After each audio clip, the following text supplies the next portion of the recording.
Today we will discuss about gene regulation in eukaryotic cells. Eukaryotic cells में gene regulation है that is more complex in nature. It also happen in many levels. Whereas prokaryotic cells में gene regulation मुख्यतः transcription level पे होता है. Second difference ये है कि प्रोकैरियोट्स में जीन्स रेगुलेशन या कह सकते हैं अपना जीन्स का अरेंजमेंट है वो ऑपेरॉन मॉडल के रूप में होता है, जबकि यूकैरियोटिक सेल्स में ऐसे ऑपेरॉन सिस्टम नहीं होता है. यहाँ each gene regulate independently.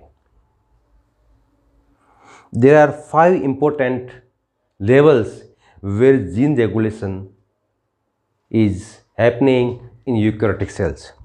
Number 1, at epigenetic control of gene regulation. Epigenetic means here the structural change of chromosomes by chemical modification occurs. Here sequences of bases not altered means यहाँ पर chromosome में chemical modification होता है जैसे कि chromosome की structure में बदलाव आता है. इससे जीन में बेस सीक्वेंस में कोई फ़र्क नहीं पड़ता है. ये परमानेंट भी नहीं होता है, ये टेम्पररी होता है.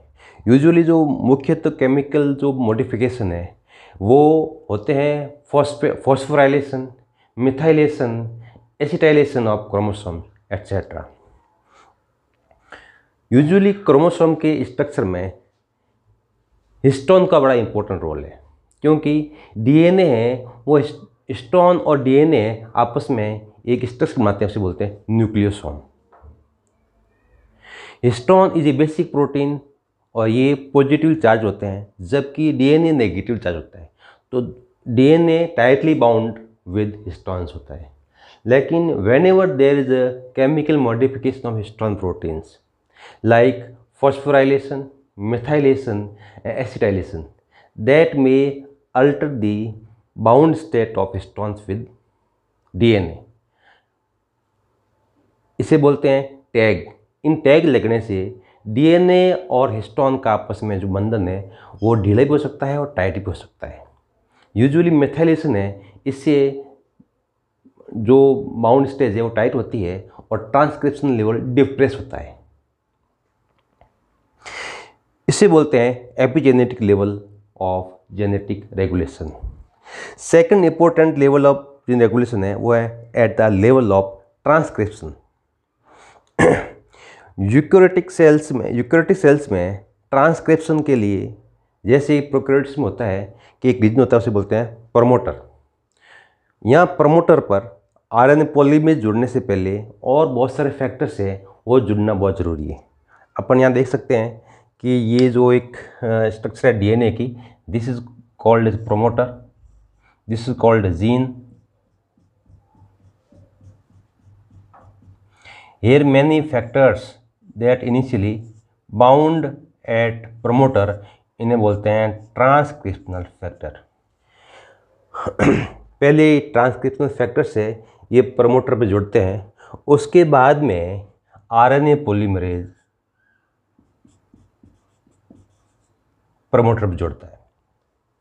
और जैसे ये प्रमोटर पर आरएनए पॉलीमरेज जोड़ेंगे, ट्रांसक्रिप्शनल फैक्टर जोड़ेंगे, उसके अलावा एक अपस्ट्रीम ऑफ कोडिंग रीजन को से पार्ट होता है उसे बोलते हैं एनहांसर. एनहांसर में एक्टिवेटर जोड़ते हैं और ये एक्टिवेटर एनहांसर है ये वापस लूप बना के ये जो टीएफ के ऊपर जो प्रमोटर रीजन है यहाँ जोड़ के प्रमोटर को और एक्टिवेट करते हैं जिससे कि जीन का आगे ट्रांसक्रिप्शन है वो उसके जो स्पीड है वो बढ़ जाती है. तीसरा लेवल है उसे बोलते हैं post transcriptional level of genetic regulation. जो प्राइमरी ट्रांसक्रिप्ट है उसे बोलते हैं प्राइमरी मैसेंजर आरएनए ट्रांसक्रिप्ट है. यूकैरियोट्स में एक डिफरेंस है प्रोकैरियोट सेल से, उसमें ये है कि यूकैरियोटिक सेल्स में ट्रांसक्रिप्शन में इंट्रॉन्स भी होते हैं. इंट्रॉन्स है वो that is a part that is not a sequence of particular bases that are not translated into proteins. Introns, ये introns prokaryotic cells में नहीं होते. तो ये introns और exons है that is the bases that are to be translated into proteins. तो जब भी ये मैसेंजर आरएनए है इसकी प्रोसेसिंग होती है, इसे बोलते हैं मैसेंजर आरएनए प्रोसेसिंग. प्रोसेसिंग में सबसे इम्पोर्टेंट है उसे बोलते हैं अल्टरनेटिव आरएनए स्प्लिसिंग.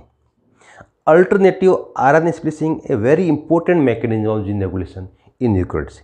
इससे एक ही मैसेंजर आरएनए से इस प्रोसेस के द्वारा अल्टरनेटिव आरएनए स्प्लिसिंग प्रोसेस के द्वारा कई डिफरेंट टाइप के प्रोडक्ट बन सकते हैं. सेकंड है इम्पोर्टेंट जो पोस्ट ट्रांसक्रिप्शनल रेगुलेशन है वो है control of RNA stability. Usually जो आरएनए है, आरएनए का जो थर्ड एंड है वहाँ होता है पॉली ए टैग. जितनी पॉली ए जो टैग लंबा होगा उतनी स्टेबिलिटी मैसेंजर आरएनए की बढ़ जाती है. जितनी स्टेबिलिटी बढ़ेगी मैसेंजर आरएनए की उतने लंबे टाइम तक मैसेंजर आरएनए वो साइटोप्लाज्म में रहेगा. जितना लंबे टाइम तक रहेगा उतना ही जो ट्रांसलेशन एक्टिविटी है वो लंबे टाइम तक चलती रहेगी. It means this the stability of RNA that play very important role in the gene regulation in eukaryotic cells. Third important process है that involve in post transcriptional regulation that is known as micro RNA. Usually micro RNA इसका जो synthesis होता है वो होता है nucleus के अंदर. बट जैसे ही मैच्योर माइक्रो आरएनए वो साइटोप्लाज्म में आता है वो आरएनए इंड्यूस साइलेंसिंग कॉम्प्लेक्स, ये एक राइबो न्यूक्लियर प्रोटीन्स होते हैं, उनसे ये जुड़कर ये मैसेंजर आरएनए की से जुड़ता है. ये जुड़ने के बाद उसे डिग्रेड करता है. It means micro RNAs play also important role in gene regulation in eukaryotes. Okay. Fourth is translational level of gene regulation. Translation happens in the cytoplasm where messenger RNA bind with ribosome. It means the messenger RNA and ribosome assembly that itself play a big role in translation. Second is RNA, messenger RNA stability. We already have studied कि जो पोली ए tell है उसकी length है वो RNA का stability का बड़ा factor है. जैसे वो टेल लंबी होगी उतने ही मैसेंजर RNA स्टेबिलिटी साइटोप्लाज्म में ज़्यादा होगी और न्यूक्लियस की एक्टिविटी इस पर कम होगी. जितना लंबे टाइम तक मैसेंजर आरएनए स्टेबिलिटी होगी साइटोप्लाज्म में उतने लंबे टाइम तक ट्रांसलेशन होगा, प्रोटीन बनेंगे और जीन एक्सप्रेशन चालू रहेगा. अच्छा, नंबर 5वां, last but not least, this is called as post translational gene regulation. Proteins, primary proteins बनने के बाद में प्रोटीन्स में कब मॉडिफिकेशन होते हैं. प्रोटीन्स में फॉस्फोराइलेशन होता है, एसिटाइलेशन होता है और मेथाइलेशन होता है. इससे प्रोटीन की एक्टिविटी बढ़ जाती है. इस टाइप से पोस्ट ट्रांसलेशन मॉडिफिकेशन है जो प्रोटीन का है that play big role in gene regulation. Second है फॉर एग्जांपल एंजाइम्स एक बार बन गए हैं लेकिन एंजाइम की कोई एक्टिविटी अभी सेल को ज़रूरत नहीं है तो एंजाइम का होता है इनहिबिशन. उसे बोलते हैं कॉम्पिटिटिव इनहिबिशन ऑफ एंजाइम्स और we can say allosteric inhibition of enzymes. But that is a temporary situation. whenever the cell needed that enzymes then the reactivation occurs and once again enzyme है वो cell में काम आ सकते हैं. इस type से eukaryotes में 5 लेवल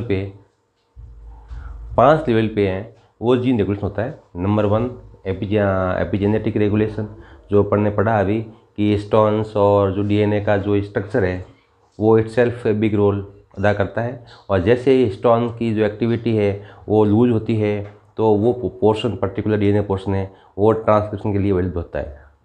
और हिस्टोन प्रोटीन्स केमिकल मॉडिफिकेशन है वो जीन रेगुलेशन के द्वारा निर्धारित होते हैं। दूसरा लेवल है वो ट्रांसक्रिप्शन, उसमें ट्रांसक्रिप्शनल फैक्टर्स है, वो इम्पोर्ट एनहांसर है, फैक्टर्स है, they play big role for initiation of transcription itself, they have इस प्रकार से जीन रेगुलेशन में हेल्प करते हैं। तीसरा है पोस्ट ट्रांसक्रिप्शनल रेगुलेशन, उसमें भी अपने पढ़ा था कि messenger RNA splicing, alternative splicing, micro RNA and RNA stability, and 3 important factors है जो कि पोस्ट ट्रांसक्रिप्शन लेवल पे जीन रेगुलेशन में भूमिका अदा करते हैं। फोर्थ है translational level of gene regulation, and fifth last but not list that is post translational gene regulation.